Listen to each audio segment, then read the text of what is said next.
Hey there everyone, the Video Game Cabinet here. Tonight we're doing my top 35 favorite games of the 7th generation. According to Wikipedia, this includes the Nintendo Wii, the PlayStation 3, the Xbox 360, and the Nintendo DS. These are games that I've beaten from start to end credits. Some of them I haven't beaten in a long time, in some cases since original retail release. So they might need a replay, but I'm going based on memory here of what I thought of them. I will say that this generation did not have quite as many heavy hitters, 10 out of 10s, as the last couple generations. But it does have some very good ones at the top, and maybe towards the bottom of the list, I didn't feel quite as strongly about some of the titles as I do towards the top, but I'm going to make this a top 35 anyway, just to keep up with the routine this week.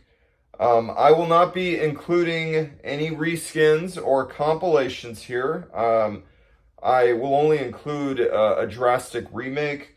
But I want to mention one title specifically that came out this generation on the DS that I am not going to include, and that is Dragon Quest V.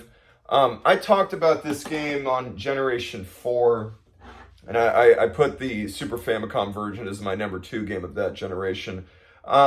This DS, it's technically a remake, but it doesn't change too much. I think this was really the port that us Americans wanted since the early 90s when that game came out in Japan. And this finally came out with an official English translation, and they redo the 3D backgrounds. You can play as 4 party members instead of 3 during battles. But other than that, this follows very, very close to the original Super Famicom version and is meant to be super, super faithful. And therefore, I will not be including I will not be including this on this generation's list. So, yeah, I just consider this a Generation 4 game. There is also one PC game coming up on the list that was technically ported to one of the previous gen consoles, but I heard that port wasn't very good, so I'm going with the port that came out on this generation's console that was really good. I'll talk more about that as I get to it. I'll let you know what game that is. But anyway, as I said before with the previous list, this list will be massaged over time. It's not perfect. My taste changes over time. I feel differently here and there. But this is how I feel today in October of 2023. Just putting a timestamp on it as always. This is my top 35 favorite games of the 7th generation. Number 35, I'm going with Heavy Rain on PlayStation 3. I last played this one when it came out at release, and later on I got the Greatest Hits version. But I remember this game years ago being a lot of fun, very impressive graphics. It plays a lot of QuickTime events, so it's like an interactive movie, but I remember thinking this was really cool with some cool plot twists and just felt like you were playing a movie, but a good one, and I liked it a lot. Number 34, I'm going with Trauma Team. I beat this game last year. This was a lot of fun. Doing surgeries with the different doctors was really cool with the Wii motion controls, and I like the different storylines going throughout. It was really cool. One of the doctors, this one right here, where you're interviewing patients, his part was a little bit boring, but the rest of it was a lot of fun. The rest of the doctors, it's more focused on surgeries. Actually, this girl here does forensics, but the others were really, really cool to play as, and it was really interesting being a surgeon with the interactive motion controls. Number 33, I'm going with Mirror's Edge. I thought this was really cool. I love first-person parkour type games. This was a really good one. It kind of made me a fan of that type of game, and running, parkour, jumping on all the buildings in the first-person view mode. I thought it was a lot of fun. This was a really cool game that took me by surprise, and I'd like to go back and replay it again. It's been a few years, but this game made me a fan of this genre, and I really liked it a lot. Number 32, I'm going with Zack and Wiki on the Nintendo Wii. I ran through this last year. This was a really, really unique title for the system, and it would be great if Nintendo could explore this IP again. It uses the Wii motion controls, and you solve these different puzzles, and a lot of them were really tough. Had to get some help on YouTube to solve some of them, but it was a lot of fun anyway. It really makes great use of the motion controls and looking for the secrets throughout the level to solve the puzzles. Really a lot of fun here. Number 31, I'm giving to Shadows of the Damned. I played this on PlayStation 3. This is a hilarious, really fun action title. The shooting reminds me a lot of Resident Evil 4. It definitely took inspiration from the action element of that game. But the humor here is really hilarious, really well written, very unique title, very adult title. But this one, definitely a hidden gem on the PlayStation 3. I had a lot of fun with this. Number 30, I'm giving to Dead Space Extraction on the Wii. This is a fantastic light gun game that again makes great use of the motion controls. The Wii was perfect for this. I love the other Dead Space games, and this was a great little side story to the main series, and I had a lot of fun with this one. This one was a real surprise when I beat it last year. Number 29, I'm giving to Split Second on PlayStation 3. This is an awesome racing game that places a lot of focus on explosions within the environments that you can trigger. I had a lot of fun with this, beating it last year, and it has a very arcade racing feel to it, and I love that. This is my type of racing game, and I enjoyed every second of it. Number 28, I'm going with Deadly Creatures on the Wii. This is an amazing hidden gem on the system that really took me by surprise. I beat this a few years ago. They pay a lot of attention to the detail and how the insects and the bugs move, and they use the motion controls really well. And there's two humans in the story that you follow through cutscenes, played by Dennis Hopper and Billy Bob Thornton. And this was a very impressive title that when you look at the box, it looks like shovelware, but this one really took me by surprise. When everything's all said and done, but by the tail end of the game, the story doesn't wrap up as well as you thought it would, but the rest of the journey is really actually a lot of fun. This one is a great hidden gem on the Wii. Number 27, I'm going with Catherine, that I played on PlayStation 3. This is a very unique title in terms of how it's focusing on adult relationships and cheating. And, you know, this is very different stuff for a video game, and it's amazing for that. The puzzles, the block puzzles during the gameplay segments are extremely challenging. I needed a lot of help from YouTube just to get through this on easy mode, but it's a lot of fun. Very challenging title, very unique story. This is a very, very, very good one for PS3. Number 26, I'm going with GoldenEye 007 on the Nintendo Wii.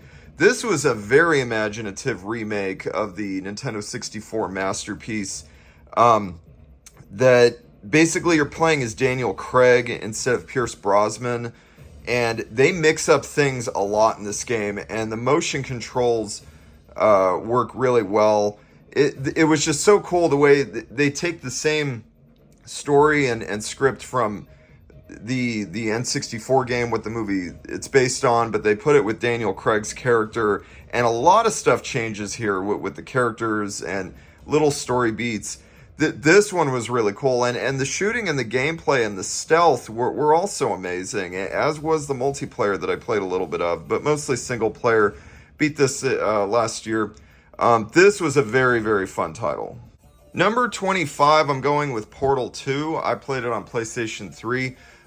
This game had a lot of really cool puzzles with the gravity gun and teleporting. Very cool game, loosely connected to the Half-Life games, which I adore. This was a really fun title. I know some people rate it a lot higher. I thought it was cool. I prefer the Half-Life games a little bit, but this was still a lot of fun, a lot of imagination, very clever puzzles, and definitely worth owning for the PlayStation 3. Number 24, I'm going with Halo 4 on the Xbox 360. I played this long after the hype died down.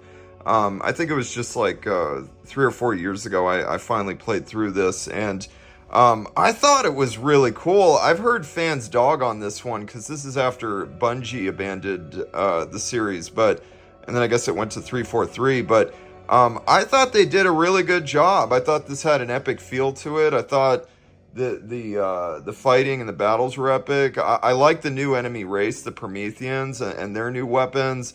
I thought this was a really, really solid entry in the series. I never played Halo 5 and 6, but this one, taken over by the new company 343, I thought they did a really good job, and I liked it. I thought it held up to the other installments. Number 23, I'm going with Burnout Revenge. Burnout 3, the one before this, is my favorite racing game of all time. But Burnout Revenge, the sequel, is also really, really fun. I thought this was a really cool sequel that upped the speed a little bit. There's traffic checking. And of course, it still goes into slow motion when you crash. And although not quite as groundbreaking as Burnout 3, this one was a really, really solid follow-up, and I had a ton of fun with this one. Number 22, I'm going with Gears of War on Xbox 360. I never played the sequels, but I remember this original being very impressive back when it came out.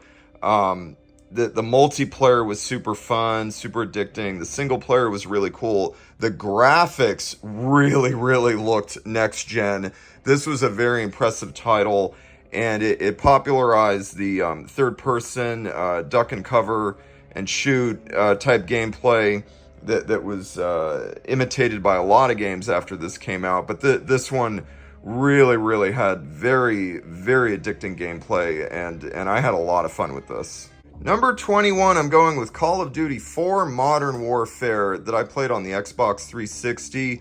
I remember this game kind of being a big deal because the previous entries in the Call of Duty series were more like World War I and II from what I remember, but this game took it into the modern setting. Very cool single player experience, but the multiplayer. Like I've said before, I don't play too many multiplayer games, but this one I played a lot of, as did everybody, and it was so fun, so addicting, the way it would give you little points for every little kill or assist that you would do.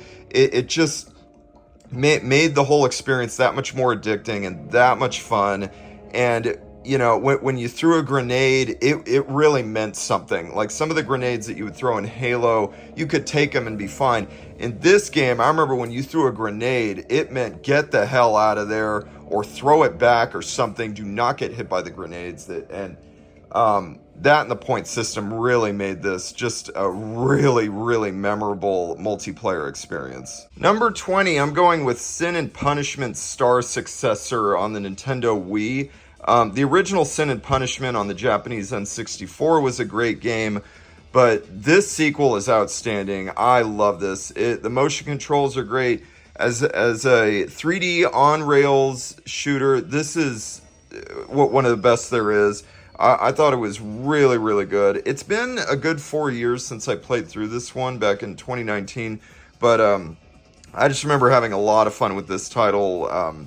You know, there's single player or co-op, and it's just really, really a lot of fun. An absolute gem on the Wii.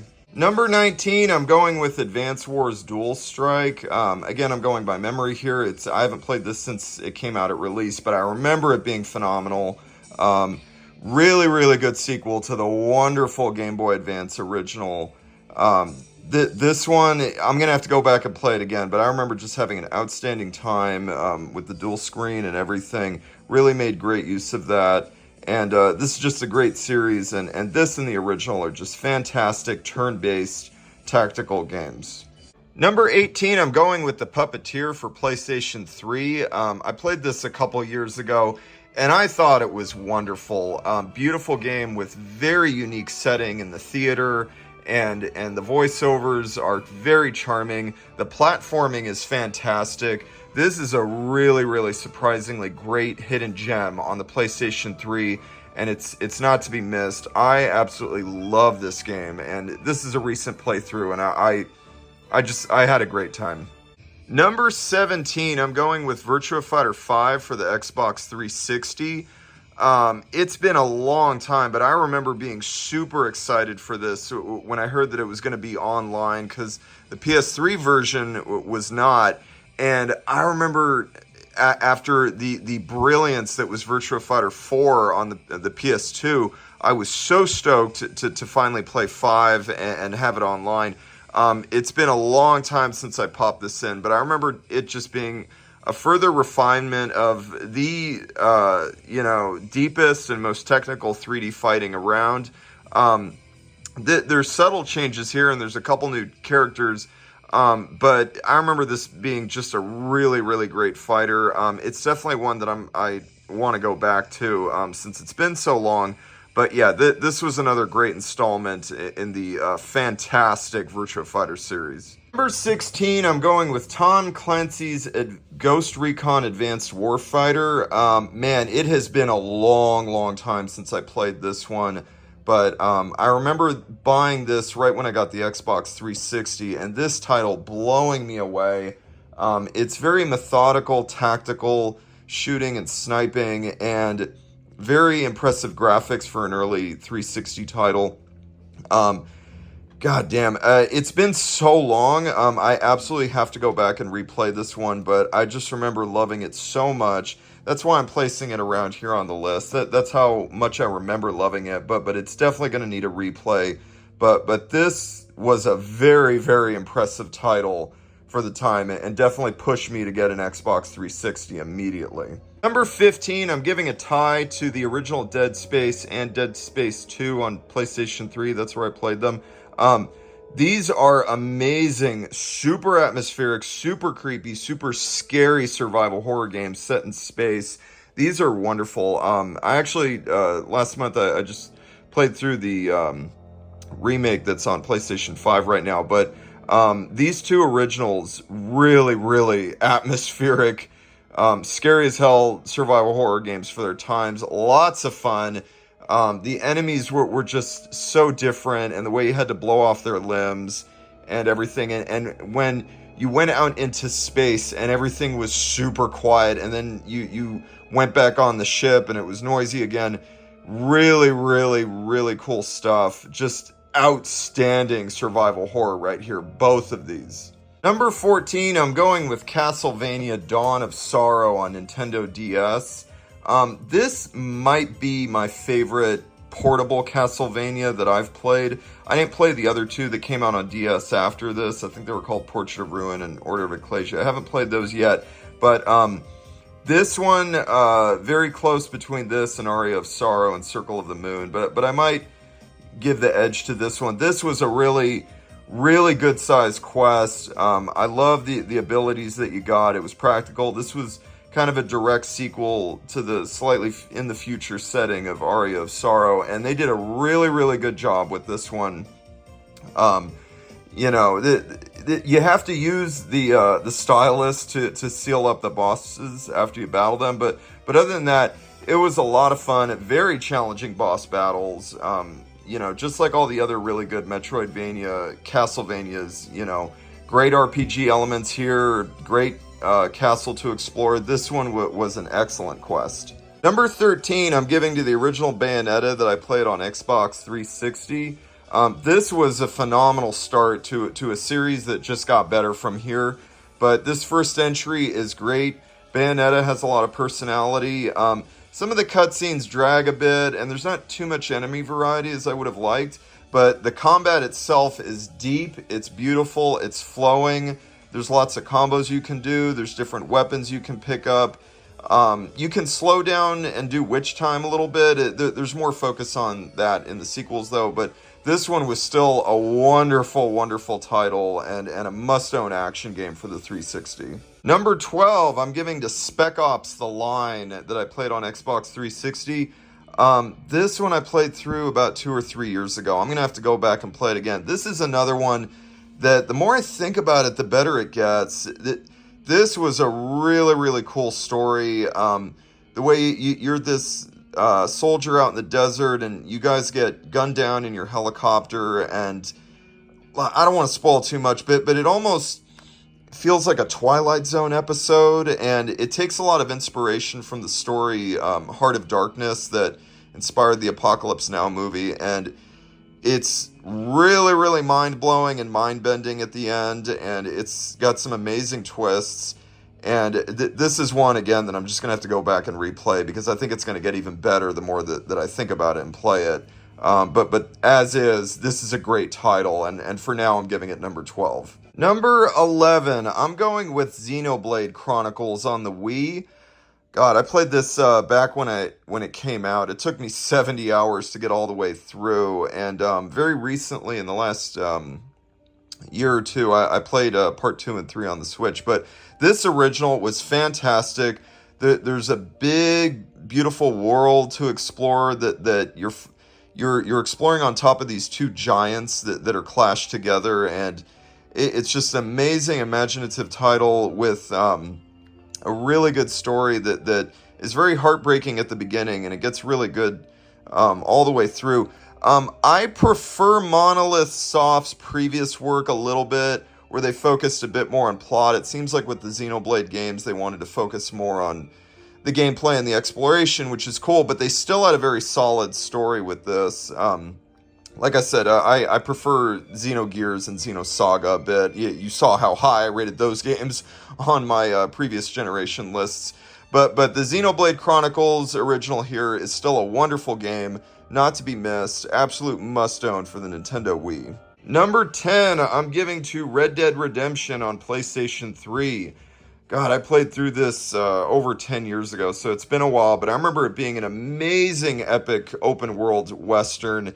And towards the end, it just has a devastating emotional impact with the ending and everything and the characters.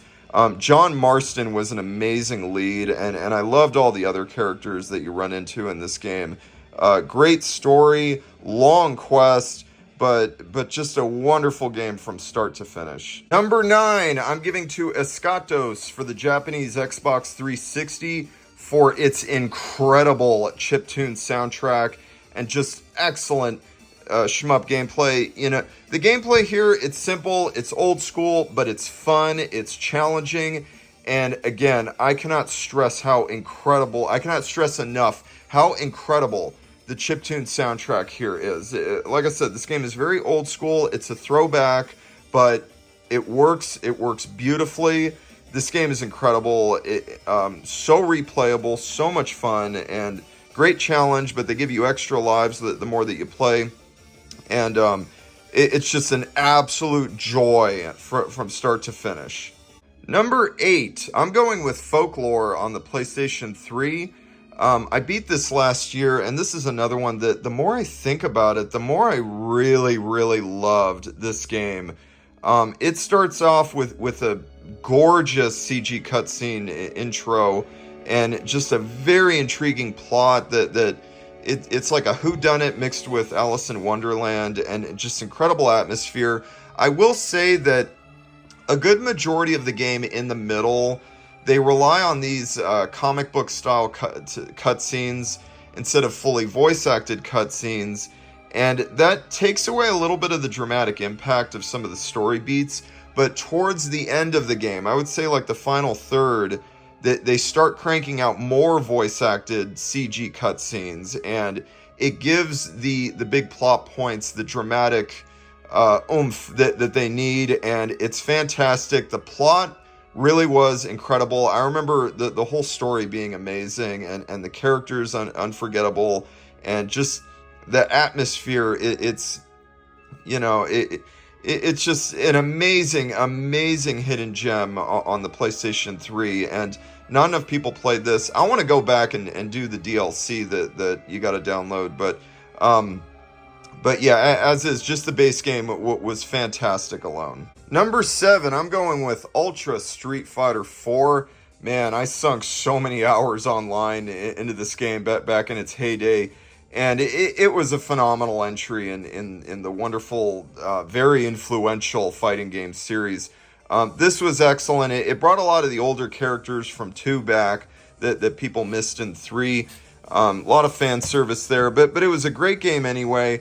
I preferred the hand-drawn 2D graphics of 2 and 3 to the more 3D that they're going with now, but this was still such a fun title, and so much variety, so many characters that you could pick from, very deep combat, just an excellent fighting game that is just endlessly playable and replayable with friends or online. This really was an outstanding job by Capcom. Number 6, I'm going with Halo 3 on Xbox 360. This is my absolute favorite Halo game out of all of them, and this game was just so epic. Halo 1 and 2 were great too. Halo 2 barely missed my last gen's list, but the levels got a little bit repetitive towards the end of both those games. This one fixes that. All the levels design was really well done. The battles were big, epic. The vehicles, the guns, everything. The trilogy really peaked right here with Halo 3. I last played through this back when it came out, so this could use a replay. But yeah, the single player and the multiplayer were fantastic. This is Halo at its best. Just an absolute must-own for the 360. Number 5, I am giving to Demon's Souls on PS3. This was the one before the big Dark Souls that made From Software so famous. But this is a lot like that in the way that it brings hard back again to games. A lot of games back before this came out, or back when this came out, were easy, kind of holding your hand. Not since the 8-bit and early 16-bit era have we seen something that really pushes you to get good like this game did back in 2009 or so when it came out. This was a real breath of fresh air, and really, one of the absolute essentials to own on the PlayStation 3, and just an unforgettable experience. Number 4, I'm giving a tie to Super Mario Galaxy and Super Mario Galaxy 2. These right here are my absolute favorite Super Mario games of all time. I give them both a 10 out of 10, without question. The soundtracks, oh my god. This is some of the best music I've heard in any video game ever. They really stepped it up. The music in both of these games is just beautiful, and the imagination, the sheer variety. Mario Galaxy 2, I didn't think that they could top Galaxy 1, but after you get the 120 regular stars, you go for the green stars, and then it opens up these other worlds later. The tail end of Mario Galaxy 2 has, without question, the best platforming I've ever seen in any game ever. It is so challenging. Beating the perfect run level at the end of Galaxy 2 was the most amazing accomplishment, and probably the hardest level I've ever played in a Mario game, and beating that was just such a level of high. It was incredible. Both these games are masterpieces. This is Mario at its absolute finest, and has yet to be topped. I cannot sing enough praises about how incredible both these games are. Number 3, I'm going with Dark Souls. I played this on PlayStation 3. Wow, this is the game that really put From Software on the map. They did a phenomenal job with Demon's Souls, but Dark Souls was even better. The way it was just this big interconnected world, and this and Demon's Souls really brought hard games back again, and it was so challenging, so difficult, such an accomplishment to make progress in this game. I remember when I first played this game, Dark Souls, it kind of felt to me like the original Legend of Zelda, where it drops you in this world, and it's open, but there's several paths that you could and should take instead of being, completely open and having no idea what to do. There were several paths that you could and should follow. Remember, this was before, Breath of the Wild. So at the time, this was the only game that reminded me of the very original Legend of Zelda that had that mix of openness with a little bit of linearity, and this was just an absolute masterpiece. I have to give this a 10 out of 10. I remember thinking that the whole way through, and it's just an amazing achievement that is absolutely one of the most influential and important games of the last decade or so. Number 2, I'm giving to Half-Life 2. This is the PC game that I was talking about at the beginning of the video. I'm counting it towards this generation because there was a port on the original Xbox, but from what I've heard, it's terrible. It doesn't run good. I played this game on the PC at first, back in 2004, and then later on when it got ported to the 360, as well as the Episode 1 and 2 expansions that came later. But Half-Life 2, this is without question the greatest, my favorite first-person shooter of all time. The story in this game, it was really, really close between this one and my number 1 pick. I had a hard time placing them, but for now I'm going to put Half-Life 2 at number 2. And this game, just incredible. The physics, the gravity gun, oh my god. I'm still dying for a Half-Life 3. I look forward to eventually playing Half-Life Alyx in VR. I don't have a VR headset, but Half-Life 2 as is, and Half-Life 1, the original, both of them are the best first-person shooters ever made. This game was just such a landmark and, absolute masterpiece. I cannot sing enough praises about it. This is absolutely one of my top favorite games of all time. And my number 1 game of the 7th generation is The Last of Us on PlayStation 3. Wow, this, was the absolute best game, best story about zombies ever. The emotional impact of this game, it is devastating. We've never seen storytelling quite like this before. And this game is just unforgettable. It is a masterpiece. It is a work of art. It was very hard for me to pick between this and number 2, but for now I'm going to give Last of Us the number 1 spot. This game was just incredible, unforgettable. The characters Ellie and Joel are just so iconic now, but wow, I don't want to get into spoilers with the story, but there were so many beats that just had such an impact, such a dramatic impact on me, and I could not stop playing this back when it came out.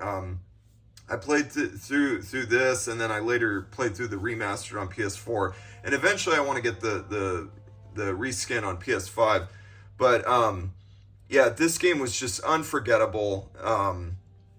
Absolute masterpiece, work of art. Can't sing enough praises about it, and that's why I'm gonna give it the number 1 spot. So there you have it, guys. That is my top 35 of Generation 7. Boy, that was a lot. Like I said earlier in the video, I don't know, there weren't quite as many absolute 10 out of 10 heavy hitters as the last couple generations. But there were a few right there at the top. Absolutely. These are some of the tip-top best games I've ever played. But yeah, going through the whole list, I would definitely give 10 out of 10 to The Last of Us, Half-Life 2, Dark Souls, and Mario Galaxy 1 and 2. And 9.5 I would give to Demon's Souls, Halo 3, and Street Fighter 4. And 9 out of 10, but very close to 9.5 for Folklore and Escatos. And then definitely 9 out of 10 for Red Dead Redemption, Xenoblade, Spec Ops The Line, Bayonetta, Castlevania Dawn of Sorrow, Dead Space 1 and 2, Ghost Recon Advanced Warfighter, Virtua Fighter 5, Puppeteer, Advanced Wars Dual Strike, Sin and Punishments, Star Successor, Modern Warfare, Gears of War, Burnout Revenge, and Halo 4. Yeah, those are definitely all 9s.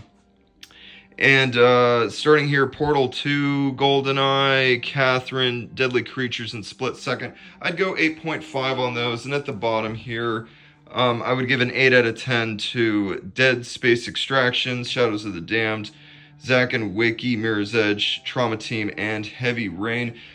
These were all wonderful games. It's been a while since I played some of them. Definitely got to go back. Some of these I've played more recently than others. But yeah, that is my top 35 of Generation 7. And there you go. Have a good night.